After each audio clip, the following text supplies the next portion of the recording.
Catch the latest news on our website tribune.net.ph and follow us on Facebook, Twitter, and Instagram. You can also subscribe to our YouTube channel, Tribune Now. The Daily Tribune is one with the nation in facing the COVID-19 crisis, and in line with this, the Daily Tribune digital edition and press reader is now available for free online. You can also download the Daily Tribune app on Apple Store for iOS users and Google Play for Android users to get the latest and most comprehensive news online. Daily Tribune is also inviting everyone to join its Community Viber Katribu to get updates on the freshest and hottest news and entertainment stories of the day. Tarcito emoticons are also available on our Community Viber. Just click on the link in this video to join. Ngayong panahon ng krisis, it turns out na hindi lang pala COVID ang maaring maging hadlang to get in shape. In some cases, it poses the question gaya ng, should N, how should I exercise when I'm 70? Sasamahan tayong muli ni fitness coach and sports anchor Martin Antonio to win us away sa mga excuses that prevents us from getting started to get fit at all. Magandang hapon, ako si Vernon Velasco at ito ang Kalingang Katribu. Magandang hapon Martin, welcome ulit. Magandang hapon, V! Magandang hapon sa lahat ng mga kadwa natin. Of course, maraming salamat. Binigyan niyo ako ulit ng pagkakataon na makasama kayo. Siyempre, expertong topic natin ngayon. Dahil I live with my grandmother, dalawang grand aunts, my mom who is suffering back problems for the longest time. At malapit sa puso ko to. Tsaka yung loko na napakahilig pa rin magkarpintero at 82 years old. And last week, in-explain mo nga na COVID is never an excuse to exercise and that all it takes is a little creativity. But now ito, in terms of the excuse of older adults, ang common perception kasi nila kapag may edad na, pahinga na, masakit na tuhod ko anak, ganyan, it hurts their right smack at the bones. Pero why do you think as a fitness trainer that it is still essential para sa mga katribu nating senior citizens na mag-exercise kahit may edad na? Alam mo yung aging process kasi it's something that really saps a lot of energy sa atin. Everybody goes through it, pero I believe that motion is lubrication of life. Paano natin masasabi? Of course, may nararamdaman ako I experienced it firsthand. My grandmothers, tatlo kasi sila are all experiencing arthritis on hands, on their knees. Nagiging excuse yan. Pero of course, nakakatuwa ang katawan natin. The more that we move, the more lubricated our joints become, the more it helps our arthritis, yung mga iba pa nating nararamdaman. Of course, yun yung mga iniiwasan natin. And ito yung perfect time kasi meron tayong oras para mag-exercise. We have time with our younger kids na makasama through exercise, through physical activity. Meron bang fitness standard at saka yung mga guidelines para sa mga elderlies? I mean kasi what precautions to take?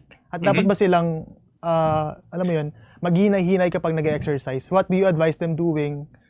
I mean, what do you recommend as an exercise plan in terms of restarting their engine, in terms of cardiovascular conditioning, strength training, improving flexibility, and of course, gaining balance? Well, number one, maganda yung sinabi mo. Halos state mo na lahat yan. Number one, syempre, kailangan may supervision. Pagka mga seniors, usually, isa sa mga pinakaiwasan natin, most of accidents come yung loss of balance. Kailangan lagi yung may kapi, malagi kayo may partner, pwedeng anak ninyo, nakasama nyo sa bahay, pwedeng apo ninyo, na mas kaya kayong alalayan with the exercise, at yung nagiging bonding experience ito with your family. Pero babalikan natin yung itinanong mo, yung masasuggest ko na simulan. I'm a strength conditioning coach. I work with athletes. Karamihan ng ginagawa sa mga master athletes, ito yung may edad na. Kadalasan, ang ginagawa talaga, hindi nalalayo sa ginagawa ng mga batang athlete. Pero, kasi ang exercise, ang meaning is scalable Lagi mong maibaba, laging variable yan, ma-customize mo para sa gumagawa. When you see that, syempre, you focus on the strength. Yung balance, yung cardiovascular endurance, it all is down to strength. Kaya bang i-stand ng katawan mo yung stress binibigay? So, you start with, syempre, you do your squats, you do your pushes, yung mga push-ups, mga rows, mga overhead press. Pero ang kaibahan nun, ang mga athletes kasi mo ginagamit yan, barbell, dumbbells, you use weights that you could use at home. At siya, ang pinaka-importante, yung kaya lang na master athletes natin, na seniors natin. Kasi hang tumata tayo, nawawalan tayo ng muscles, bumababa yung muscle natin, yung hormones natin, naaapektuhan, yung balance natin, yan ang pinaka-affected. Even with athletes, even with myself, I sometimes, parang nung isang araw, I twisted my ankle, naglalakad lang for no apparent reason. I'm 35. Yung mga ganun. As we get older, we need to be more careful doing things. Of course, we start off with doing the strength work. Kasi pagka malakas yung katawan mo, you could do more things. You could be able to do longer walks. Pagka mas sanay ka ng gumalaw ulit, hindi na gaano sasakit yung arthritis sa tuhod or sa likod, pero dapat laging yung kaya lang. Doon lang tayo nag-ooperate sa, it's always doing more with less. Less stress, less intensity, but doing a lot more activities. What are your favorite resources for seniors who want to start a fitness regimen but don't know where to begin? In motivating older adults to exercise, what works, Martin? Well, ako kasi, ako lagi kong kausap yung sister ko. My sister, again, is a doctor. Frontline, so tayo sa mga kadwe natin, frontliners na nagsasabi ngayon. Lagi may pinag-uusapan, how do we help Lola extend her life? Lagi ko siyang binibiro ngayon. Meron na siyang great-granddaughter. So sabi ko, plus 10 years sa buhay mo. Makakadagdag si Lisette sa buhay. But you need to encourage them to walk. Walking is a big part of a lot of exercise events that I do with master athletes, the senior ones. A lot of walking, around 15-20 minutes of strength training per day would be able to help. Of course, yung recovery, kailangan patuhin din natin yan. Ano ba kahaba yung tulog? Pero ang pinaka-importante yung motivation.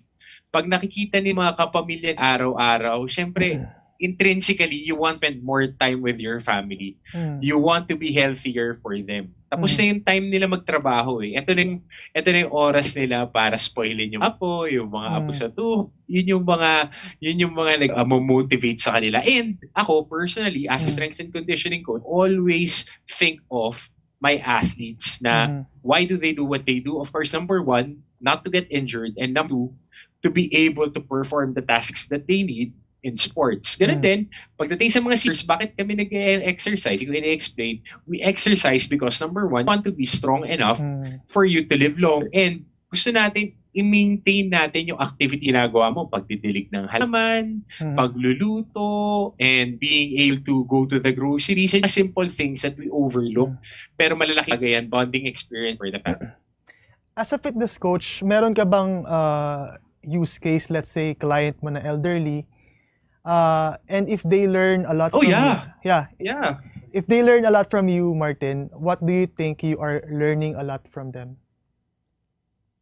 Yun nga eh, yun yung nakakatawa, Vernon. It's not me who learned a lot from, it's not me teaching, it's them teaching me a whole lot on how the body adapts. Ako, ikaw, you're working sports, alam ko, kilala din Ate Tina Maralit, si Zal Mete. Zal is, I think he is now recovering from battling an ill in the past few weeks. Pero he is a very good friend of mine. He used to be a sports commentator, sing a whole lot, but we spent a lot of time in them together.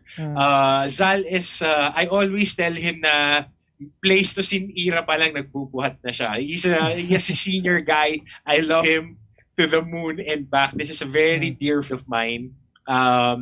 Kasabay ito nila Doc May sa PSC. But Zal, he has a character. So he always Olympic lifting, Olympic style of lifting, snatches, kettlebell swings, and a lot of those things. And then we have breakfast sometimes. Tapos ito, I think of before COVID struck, we had an exchange of ideas on exercise helps him become youthful.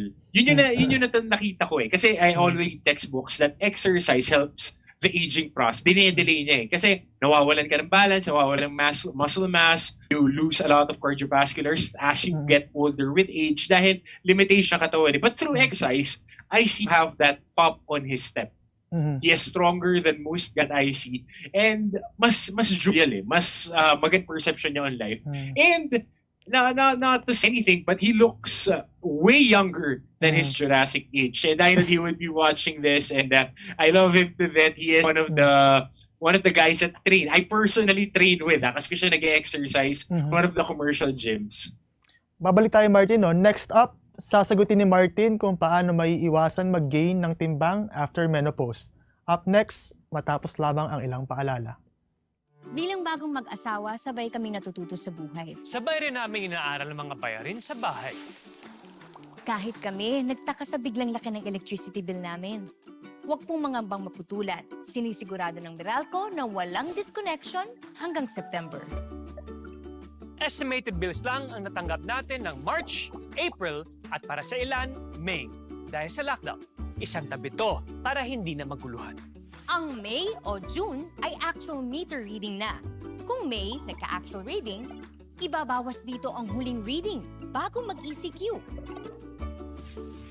Yan lang po ang ating babayaran hanggang 3 buwang konsumo. Kung estimated reading sa May at June nagka-actual reading, ibabawas din dito ang huling reading bago mag-ECQ. Yan lang po ang ating babayaran. Hanggang 4 na buwang konsumo, walang labis. Tandaan, kung ano lang na konsumo, yun lang ang babayaran. ako po si Mateo G. At ako naman po si Sarah G. G? G! Good morning, sir. How may I help you? Bakit kailangan ko pang pumunta sa bangko? Kung nga naman, sir, ba't kailangan pang pumunta sa bangko? Why not get a UB app so you can do all these without going to the bank? Bank the way you live. Union Bank. Bago tayo nag-break ay tinanong natin si Martin aka Coach Hammer regarding menopause exercise. Anong may papayo mo, Coach? Wow, menopause exercising. It's Ako kasi laking lola ako, laking mommy. I grew up without my dad present. So lahat na kasama ko, mga tita ko, lahat babae. Malapit sa puso ko ang meaning with women. Menopause is something that women go through. There have been changes on their chemical makeup. Of course, they are really affected by the way estrogen affects the body. And ito yung peak time ng kababaihan ng fat storage. So as their testosterone go down, estrogen goes down, mas nagso-store sila ng fat. So kaya yung mga exercises that we advise with women who are going this, it's mostly on strength training to maintain their bone density. Kasi pag bumaba ang estrogen ng babae, yun yung naging term sa mga gatas dati nung 90s, di ba? Naging bagong term yung osteoporosis sa Pilipinas, nilalabas sa advertising. It has been one of the claims that it helps prevent osteoporosis. Pero it's natural degradation of the body. When women go through menopause, maraming chemical changes ang nangyayari sa katawan nila. So we in almost exactly the same. Kasi wala namang pagkakaiba yan eh. Women, men, ang kaiba talaga niyan is their metabolism. Una, iba yung exercise na ginawa ng mga mas bata sa mga mas matanda. Kasi pag mas bata, you would feel it eh. Nung mga 18 ka, 19, mas mabilis ka recover, mas mabilis mag-build ng muscle. For two body composition, iba ang position ng katawan ng babae sa lalaki. Mas dominant sa lalaki, ang testosterone, mas mabilis sila magdagdag at mas malalaki yung muscle mass across their body. Ang babae naman estrogen, so more endurance, more on that. Yun yung nagiging, nagkakaroon sila ng both may pros and cons. Nagkakaroon ng rotation. And once they go through menopause for men and the menopause for men, nagkakaroon din ng additional change. Parang puberty to adulthood to being a senior. Ganun yung nangyayari. So mostly, what we suggest with women who are undergoing this next chapter of their life, we tell them to do more strength training as your estrogen goes on. Again, yung bone density mo, yun yung number one thing. Want to put a little bit of strain on those bones so you would be strong. And kasi yung exercise naman, you do it for your psychological makeup. Nakakatulong yan. You exercise, a lot of hormones are released, feel good hormones sa pinag-usapan natin last week. It helps. It really helps. And of course, the bonding with the people who are around you. Yun yung isa pang bagay na nakakatulong. Ito not necessarily about the elderlies, no? Pero in case of women and challenges nga na unique sa kanila, I know of a friend who isn't at all affected by COVID in terms of her routines. But she's pregnant at nag-exercise siya. Is it safe, Martin? Pwede ka naman mag-exercise pagka pregnant. It's encouraged nga eh. Exercise when you're pregnant. But not the intensity that you once do. May makikita tayong videos on the internet, women doing Olympic-style lifting, yung mga overhead snatch and all that. That's them. Ako, I advise my sister, of course, she exercises too. You walk. You do your strength training under supervision of your OB and under the supervision of your doctors if they would let you do it, so be it. Not as intense, it would induce premature labor. Ganun lang kasi yan eh. Kasi when you're stressing yourself, you're forcing your body to exhale, those sphincter muscles are firing. Siyempre, baka mapaanak ka ng di oras. Yun yung iniasa natin. And your body can only handle so much stress. Laging stress kasi pagka nag-exercise ka, you're posing stress on your body. So, bearing another life on you and getting nutrition from you, that's the number one thing that you should be doing. But, ito yung key. Ito, ganito kaganda na tinatawag natin na human body. If you exercise enough and you get your body moving right, mas madali manganak. How about, diba? Ang galing eh. Hindi ka pwedeng gumana sobra, pero merong exact and merong enough stimulus for your body to and for exercise to help you through your pregnancy. How about kapag after mong manganak, 'di ba? After gaining a lot of weight, a lot of women want to go back in shape. How do they get their mojo back after having a baby? Well, number one, kasi ako, I've never been pregnant and I would never be pregnant. But I know friends who went through the whole patient process, the whole pregnancy per se. But Kasi yung gaining weight is part of it and losing it would also be an integral part of it. Kasi if you want to be healthier, of course, breastfeeding helps. Ako, I was talking with my sister, my niece, si Lisette is now 1 month old and losing the weight, very helpful sa kanya yung breastfeed. Kasi yun yung one thing that improves their connection. Nagbibigay ng immunoglobulins dun sa pinapalakas yung resistensya ng bata. Of course, nakakatulong din sa pag-lose niya kasi napupunta sa bata yung lahat ng nutrients sa kinakain. And once your body heals up and you're mentally recovered enough from going through this of not the stress, going through the process, going through the journey of childbearing and then giving birth, you could actually with the approval of your doctors, you could actually go into an exercise routine a little bit lower than what you were supposed to do if you were syempre pagka competitive athlete ka tulad ng mga NBA players, they work at a certain intensity.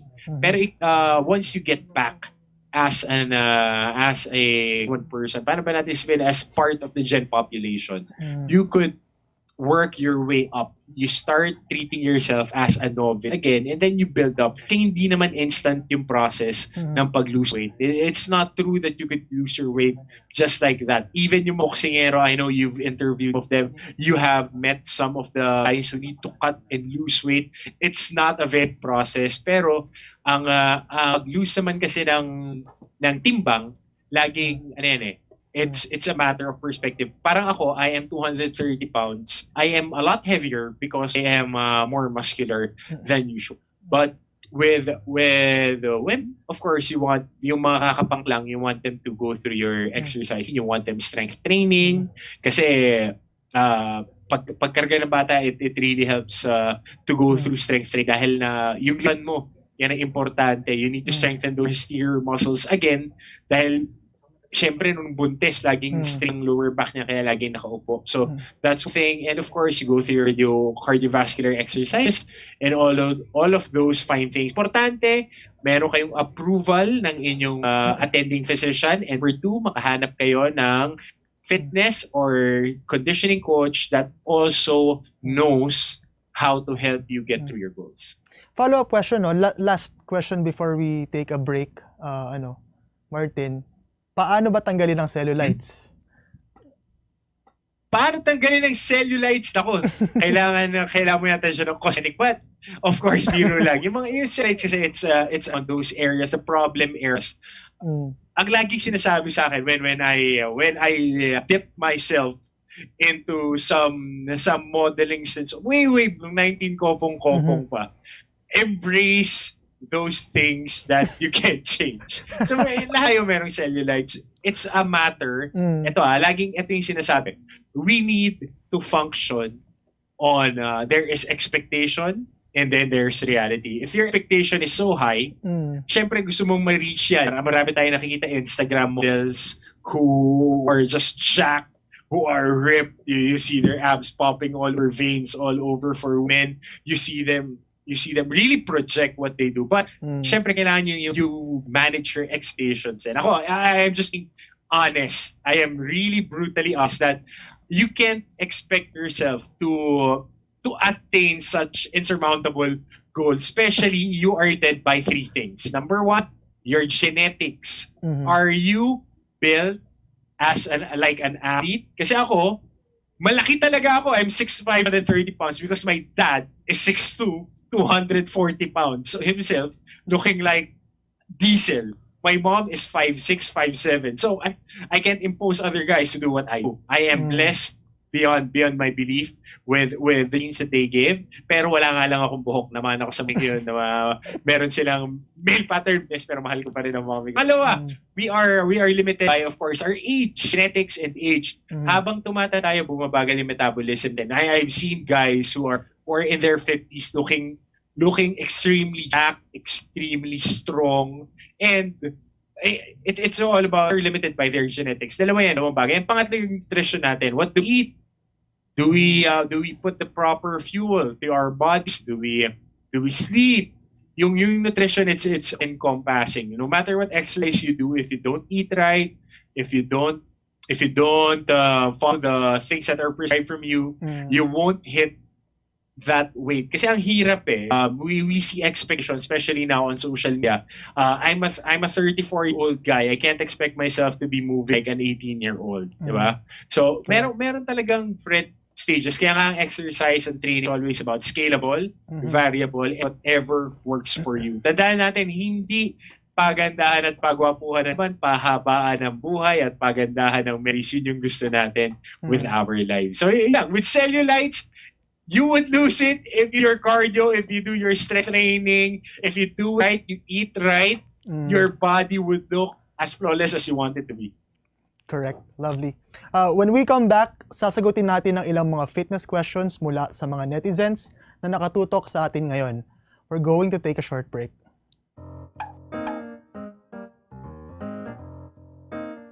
Ang Philippine Offshore Gaming Operators o POGO ay isang legitimate business entity na nagbibigay serbisyo sa offshore gaming para lamang sa mga manlalarong nasa abroad sa pamamagitan ng internet. Ang mga serbisyong handog nito ay katulad ng casino games at sports betting na pwedeng laruin kahit wala sa casino. Sa Pilipinas, walang POGO operators. Tanging POGO service providers lamang dahil nagaganap ang mga laro sa labas ng bansa.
Nakatutok pa rin tayo sa Kalingang Katribu with fitness coach extraordinaire, Martin the Coach Hammer Antonio.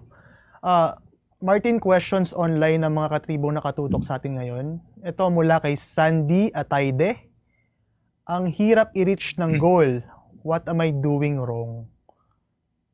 Medyo vague, pero what is she doing wrong? Medyo vague nga. Pero okay lang kasi syempre when you place goals, ito yung number one thing eh. When it comes to goal setting, natutunan ko to sa business writing class sa paggawa ng thesis. When you set goals, it needs to be attainable and reachable. If you set unsurmountable goals, you would always feel that you would be hitting a plateau. You would always be hitting a wall. Ano ba tong goals mo? Do you want to lose weight? Pagka mag-lose ka ng weight, kailangan syempre you limit your fuel intake. You do a lot more cardio. You do a lot more training. You sleep more. If you want to gain weight, if you want to be more muscular, you need to eat a whole lot more because food is the building block of your muscle. No matter how hard you work, if you don't eat enough, hindi yan mabibuild. Sinayin mo lang yung katawan mo, and if you don't sleep and enough fluids, ganun lang din nangyayari. So, depende yan sa goal mo. Do you want to maintain your weight? So, magkaroon ka ng, magdagdag ka ng timbang, mabawasan ng timbang, kailangan attainable. Meron kang mga guidelines. If you want to eat, you need, if you to gain more weight, if you want to be more muscular, you need to eat more calories. You need to lessen a little bit. You lessen your cardiovascular exercises. You focus more on strength training to gain that weight, to stimulate your body to build more muscle para mas maging mas mabigat ka, but still on the leaner physique. If you want to lose weight, of course, you do more sprints, do more cardiovascular exercises. You combine your sprints with your bike work and all of those fine things, but you don't forget your strength training. Ito mula kay Jean Drilon. I've reached my goals. What now? What now? You set another goal. It's simple as that. You reach your goal. Maybe you want to lose 10 pounds. You look good. What's the next goal? Why not learn a new skill? Why not, Yes. if you can do a power clean right now, why would you increase the weight? Ganun lang naman. You increase the intensity of what you're doing once you hurdle that challenge. Yan Mm. When it comes to fitness, you can always find that new challenges. Maybe do a single leg squat. Maybe do a single leg push-up. Do more pull-ups. Mm. Do a whole of different exercises. But the biggest challenge is, how will you influence circle of people around you to be better? Not only yourself, but helping them to become better versions of themselves. Once you hit that, you can affect more people and you could be a better person by helping them be better. Maraming salamat, Martin, sa ating fitness advice. Any promotion? Promotion, ay, mga katibo natin. Follow the Instagram page of our Daily Tribune. You follow and get your news right here. Download the app. And follow me on Instagram. Hindi ako nagpo-post ng mga exercises doon. I just post fun stuff. Kagabi nanonood ako ng Ghost Fighter. Kakatapos lang ng laban nila ni Benjo. Mga 90s kids. Hooray. And yun lang. Stay safe. Sa ating mga frontliners, salute and my virtual hugs to all of you guys. You're doing a great job. It's a thankless job, but we value you. And for all of us, sa lahat ng mga Pilipino, stay indoors po. Kung hindi naman po kailangan labas, stay inside. Huwag na po nating isaliw ating kalusugan. And syempre, my girls, Marla and Carmina. Sports anchor and fitness coach extraordinaire, Martin Coach Hammer Antonio. And that's it for our fitness advice. I am Vernon Velasco and this is Kalingan Katribu. Magandang hapon. Catch the latest news on our website tribune.net.ph and follow us on Facebook, Twitter, and Instagram.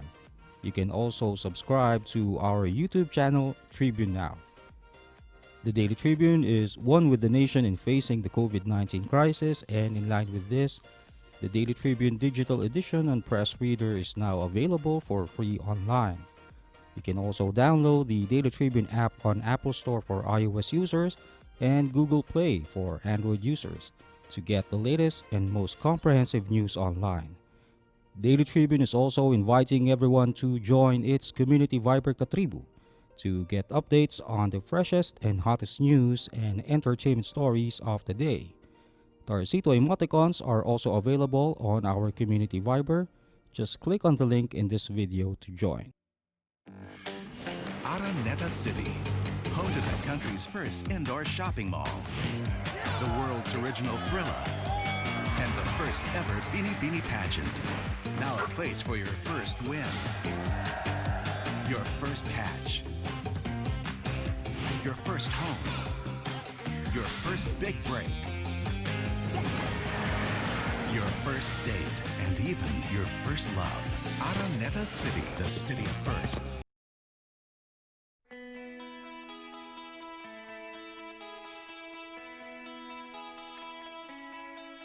In the days ahead, we need to lean on the values that make us a great company, the Malasakit, for which we are known. And the understanding that, as San Miguel, we stand for something far greater than ourselves. That we have responsibility to extend a hand to those most needed. It is our sense of duty and obligation, pagkakaisa and malasakit, that will see us through these difficult times.